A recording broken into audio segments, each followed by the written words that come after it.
Good morning. Welcome back to the class of research methodology. So, we have discussed one type of research design, that is the exploratory research design, in our previous lectures. So, in this lecture, we will start with the second research design, that is the descriptive research design. Okay, so what is descriptive research design? Descriptive studies, as its name denotes, that it is used to describe something. अगर हम कोई भी research किसी चीज़ को describe करने के लिए, उसकी करेक्टरिस्टिक्स को डिस्क्राइब करने के लिए कर रहे हैं, तो वो डिस्क्रिप्टिव रिसर्च डिज़ाइन कहलाता है. यानी कि अगर हम मतलब करेक्टरिस्टिक्स पढ़ रहे हैं यूज़र्स की, एक गिवन प्रोडक्ट के यूज़र्स की क्या क्या करेक्टरिस्टिक्स हैं, उन्हें डिस्क्राइब कर रहे हैं अपनी स्टडी में, या फिर the degree to which product use varies with income, age, gender और अदर करेक्टरिस्टिक्स, ये सब चीज़ें हम जो हैं वो उसमें डिस्क्राइब कर रहे हैं अपनी स्टडी में. और the number who saw a specific television commercial, ये सब चीज़ों का अगर हम डिस्क्रिप्शन दे रहे हैं तो वो हमारा डिस्क्रिप्टिव रिसर्च डिज़ाइन कहलाता है. ठीक है.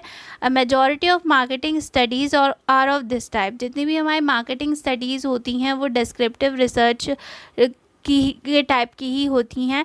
Despite the emphasis on description, it should not be concluded that such studies should be simply fact gathering expeditions.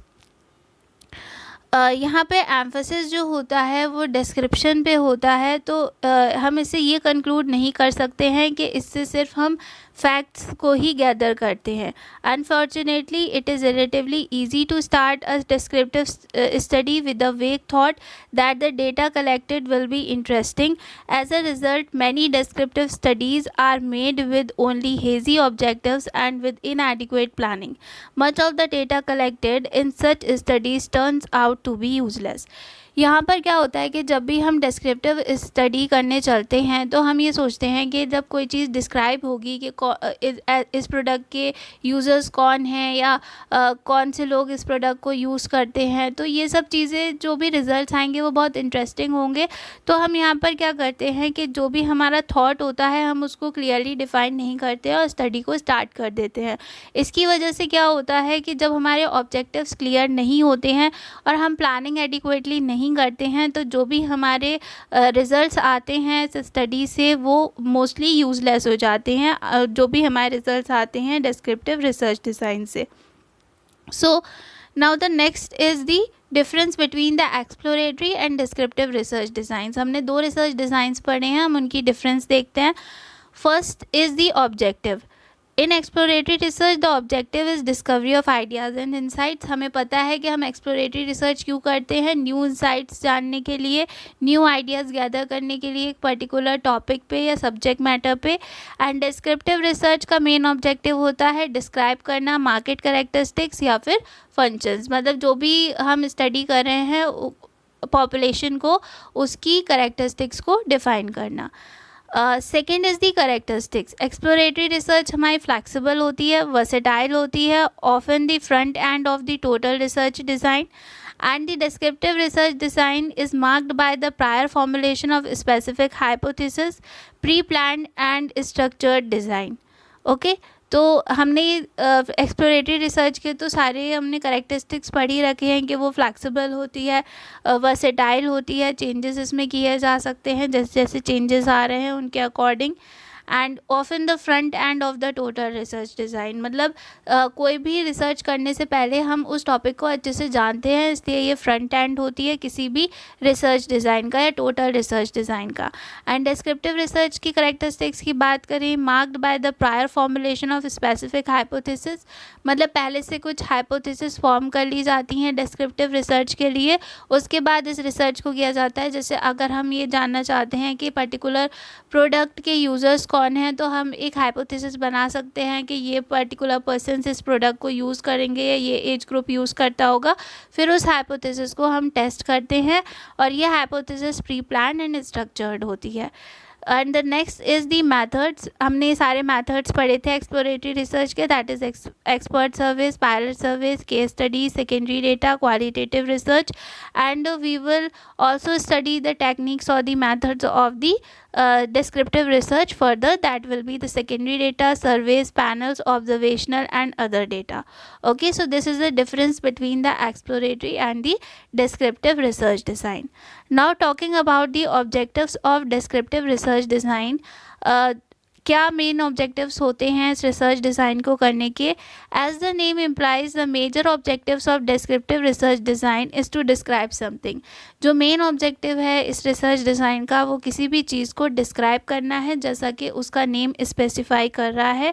Usually market characteristics और फंक्शंस, और यूजुअली ये क्या डिस्क्राइब करता है? मार्केट की करेक्टरिस्टिक्स को, कि फॉर एग्जांपल कौन सा एज ग्रुप या कौन सा कस्टमर्स एक पर्टिकुलर प्रोडक्ट को यूज़ कर रहे हैं, क्या मतलब उनके बीच में क्या डिफरेंसेस हैं.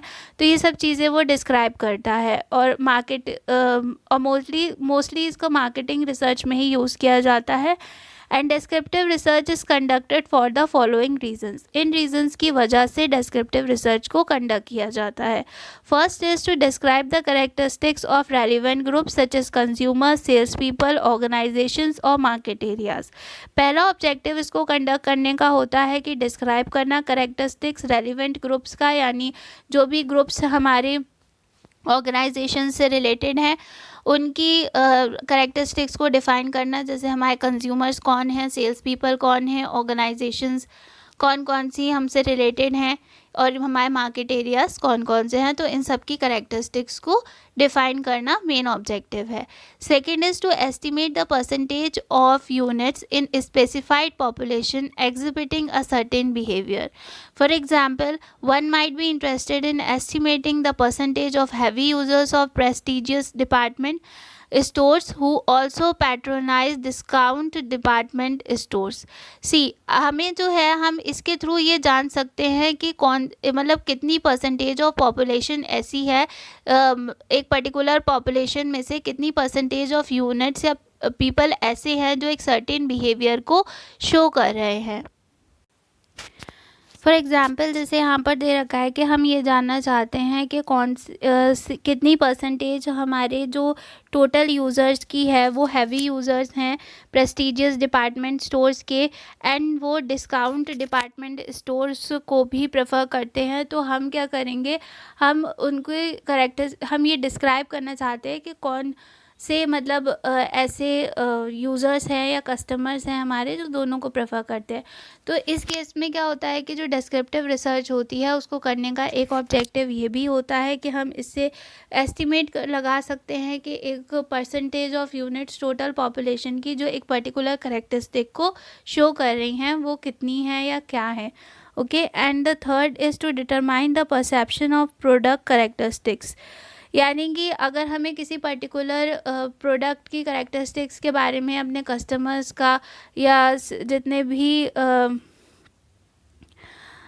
सेल्स पर्सन हैं इन सब का ओपिनियन जाना है, तो हम उसके लिए क्या कर सकते हैं, हम इस मेथड का यूज़ कर सकते हैं. हम डिस्क्राइब कर सकते हैं कि लोगों का परसेप्शन क्या है हमारे पर्टिकुलर प्रोडक्ट के लिए. ओके, एंड यहाँ पर एग्जाम्पल दे रखा है, how do house holds perceive the various department stores in terms of salient factors of the choice criteria.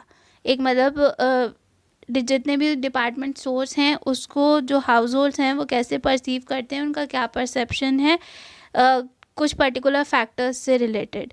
Fourth is to determine the degree to which marketing variables are associated. For example, to what extent is shopping at department stores related to eating out. यानी कि अगर हमें जो different variables हैं marketing variables हैं तो वो आपस में कितना एसोसिएटेड हैं, लिंक्ड है या रिलेटेड हैं, ये चीज़ हमें डिस्क्राइब करनी है. तो भी हम डिस्क्रिप्टिव रिसर्च का यूज़ कर सकते हैं.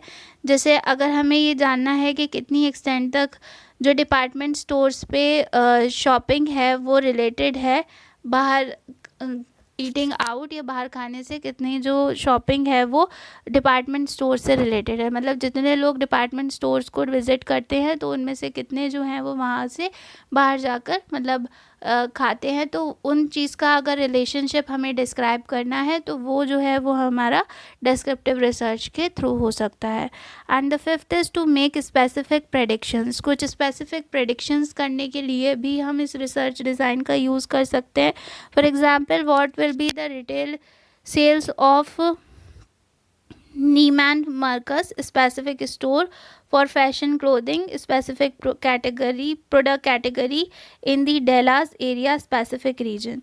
यानी कुछ specific predictions करने के लिए specific area के बारे में, specific product के बारे में और specific category के बारे में अगर हमें कोई prediction करने हैं तो उसके लिए हम इस method का use कर सकते हैं. So we have covered today the descriptive research design, its introduction, the difference between the exploratory design and the descriptive research design, and the objectives of the descriptive research design. We will continue with its techniques in the next lecture. That's all for today. Thank you.